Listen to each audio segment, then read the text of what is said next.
دوستای عزیزم، امیدوارم حالتون خوب باشه. اومدیم امروز با یه انرژی خانی دیگه. لطفا نیت بفرمایید عزیزانم. اولین کارت که اومده، همین اولین کارت به شما میگه هر نیتی دارید امروز شما میتونید بهش برسید. کائنات امروز برای شما چنین امکانی رو گذاشته.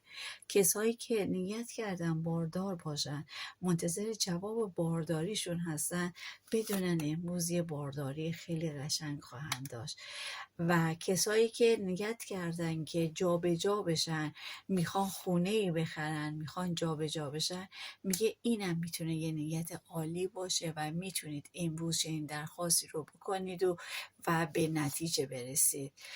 زندگی فوق‌العاده عاطفی و روشنی دارید. امروز روزیه که شما میتونید خرید و فروش داشته باشید، یک چیزی رو بخرید و یک چیزی رو به دست بیارید که میتونه به دست آوردن اون چیز باعث بشه که شما اضطراب‌ها و استرس‌های زندگیتون از بین بره. کارت بعدی، از جایی که فکرشو نمی کنید و اصلا نمیدونید کجاست، یه پیامی برای شما خواهد آمد که این پیام میتونه اضطرابی شما رو از بین ببره و میتونه پیامی باشه که شما رو دعوت میکنه به یه مسافرت، به یه مهمانی، یا چیزی رو که میخواستید ببینید در چه زمانی انجام میشه. اینجا فاصله زمانی رو برای شما مشخص میکنه. پیام به شما میگه که در چه زمانی اون چیزی رو که شما میخواین میاد و اون موانع از بین میره. در واقع برای حل اون مانعی که شما رو مضطرب کرده، امروز شما یه پیامی خواهید داشت، یک راه حلی رو خواهید داشت. میایم نگاه میکنیم این دوتا آقایی که خیلی، و این عشق چه چیزی رو داره به ما میگه که شما توی عشق خودتون مقداری اختلاف دارید و حتی میتونم بگم که بعضیتون میخواید که جدا بشید در این رابطه عشقی. یعنی افرادی هستید که ترجیح میدید که رابطه عشقیتون از بین بره چون که اون عشق به پایان رسیده، و اما بازم در اون مشکلاتی وجود داره برای بریدن و از بین بردن ایمان.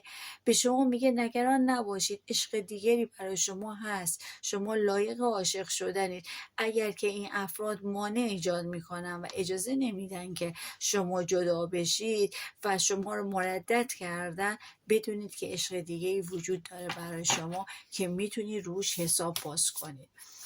میایم اینجا این مرد جوان برای ما چی داره میگه. خب نگاه کنید، شما قصد دارید که سفر خارج از کشور برید و این سفر خارج از کشور فعلا مسکوت شده، فعلا اون چیزی که شما دلتون میخواد و توش وجود نداره.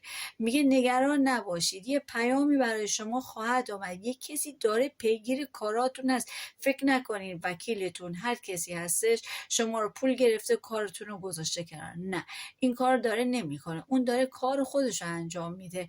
اما پروسه مهاجرت فعلا در بایگانی قرار گرفته و باید به روال خودش برگرده. فعلا در روال خودش نیست، ایست خورده برای پروژه مهاجرت.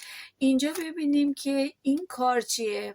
سندی رو که میخواید، اون مدرکی رو که میخواید، اون چیزی رو که خودتون دوست دارید که داشته باشید، از نظر کاری به شما میگه که به دست شما خواهد رسید و به خودتون ایمان داشته باشید، به خودتون مطمئن باشید، یه روز پر اطمینانی رو شروع کنید. چرا که دو تا آدم خیلی مطمئن پیگیر کارهای شما هستن و جوابی که به شما میدن جواب کاملا مثبتیه.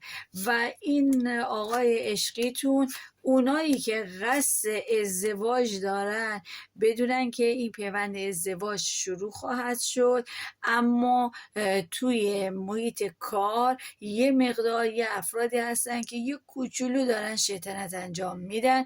شما نگران نباشید، چرا که برای شما کامل صبوری افتاده. میگه کمی صبر بکنید چون این عشق بغل شما هستش، این مهر امضا هم بغل شما هستش و شما میتونید به همه اونا دست پیدا کنید. برمیگردیم آخرین کارتامونو نگاه کنید. توی این کارتا به ما چی میگه؟ اینجا میگه که اگر که هر چیزی که باعث آرامش روحی شما میشه، اون چرا که میخوای و خیلی بهش وابسته هستید، میگه دیر یا زود بهشون خبرش میرسه و این سوخت سوز نداره. حتما این پیغام به شما خواهد رسید. دوستای خوشگلم، امیدوارم که روز خوبی داشته باشید و موفق باشید.